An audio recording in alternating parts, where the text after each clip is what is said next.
বাংলাদেশ থেকে কাতারে যারা আসছো যে ইউরোপে চলে যাবে এবং কাতারে যারা আসছো তারাও চিন্তা ভাবনা করছো ইউরোপে চলে যাবে কই ভাইয়া। তোমাদেরকে একটা কথা বলি, কথাগুলো মনোযোগ দিয়ে শুনবা। শুনতেও তো খারাপ লাগতে পারে, কিন্তু কথাগুলো বাস্তব। কাতারে আজকে 7-8 বছর, ঠিক আছে, বালচুল থাকলে হয়তো হাঁকি যায় যোগা যাও, আল্লাহ কম দিয়েছে, কিছু করার নাই। শুনো, গত কয়েক বছর আগেও কাতার থেকে বাংলাদেশের অনেক মানুষ ইউরোপ দেশে গেছে, আমার সাথে কাজ করছে, আমার সাথে হেল্পারি করছে 2022 সালে। অনেকে ফ্রান্সে থাকে, অনেকে পর্তুগাল থাকে, ঠিক আছে, এটা আমি নিজে সাক্ষী, আছে গেছে। আমার ওই সময় টাকা ছিল না, যাইতে পারি নাই, ঠিক আছে।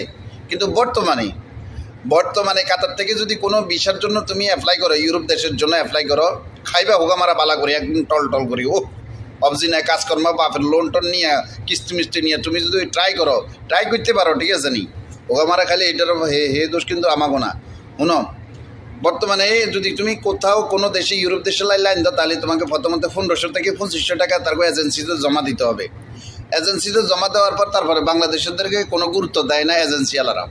বিভিন্ন দেশের নেপাল, ফিলিপিন্স, তারপরে ইন্ডিয়া, পাকিস্তান, যাই বলেন, সব দেশের গুরুত্ব থাকলেও ফাইলের বাংলাদেশের কোনো গুরুত্ব নাই। কারণ বাংলাদেশের মানুষ বেশি আগ্রহী অতিরিক্ত আপনার ফাইল জমা দিয়ে ফেলছে অলরেডি ইউরোপে যাওয়ার জন্য।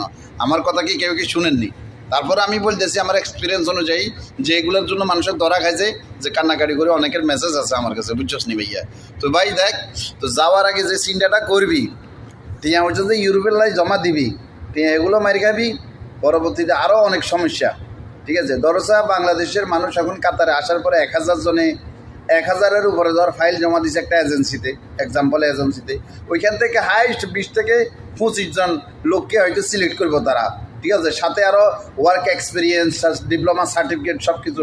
বাংলাদেশের অর্ধেকের তো অর্ধেক, প্রায় অধিকাংশ মানুষের কোনো ডিপ্লোমা নাই, কোনো সার্টিফিকেট নাই, ঠিক আছে, শুধু কাজের এক্সপিরিয়েন্স আছে।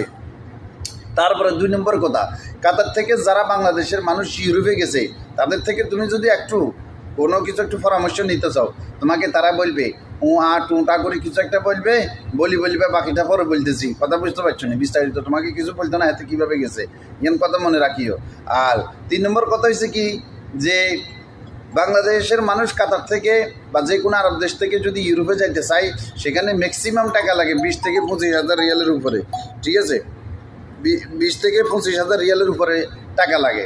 এটা যদি আমার কথা বিশ্বাস না হয়, যারা তোমার আত্মীয় স্বজন আছে এখান থেকে গেছে, তাদেরকে জিজ্ঞাসা করতে পারো, ঠিক আছে নি। একদম সহজ উপায় হয়েছে ইউরোপে যাওয়ার জন্য, সহজ উপায় হয়েছে ভাই, তুমি এখানে থাকো আর বাংলাদেশে থাকো, কাতার থাকো আর যে কোনো আরব দেশে থাকো, যদি তোমার কোনো ভাই ব্রাদার, যদি আত্মীয় স্বজন কেউ ইউরোপে থাকে, সে যদি তোমাকে সহযোগিতা করে, ঠিক আছে, তোমার জন্য ভিসার জন্য অ্যাপ্লাই করে, তাহলে ভিসা প্রসেসিং করার জন্য এদেশে বহুত এজেন্সি পড়ি আছে, বাংলাদেশে অনেক এজেন্সি পড়ি আছে, বুঝছো নি।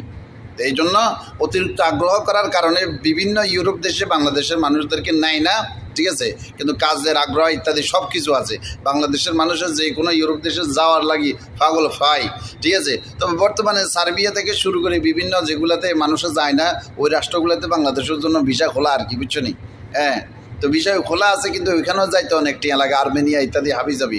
অনেকে কয় না ইউরোপের হাড়ে দিচ্ছি, ওইটা করে দিচ্ছি, সেটা করে দিচ্ছি, যে 1500-2500 রিয়াল দিবা, এগুলোও মারি খাইবা, এটা ছাড়া কোনো উপায় নেই। হ্যাঁ, তো ভাই কাজ জানলে, যে বেটা কাজ জানে এ বেটালাই দেশেও বাত আছে, বিদেশের বাড়িতেও বাত আছে। ইউরোপে এত টিয়া লস করে যাওয়ার কোনো প্রয়োজন নাই। হ্যাঁ, ইউরোপে যাই কিছু গাথা আছে, এমন করবো হ্যালো গাইস চলে এসেছি, মানে এরকম একটা অবস্থা তাদের, বুঝছো নি।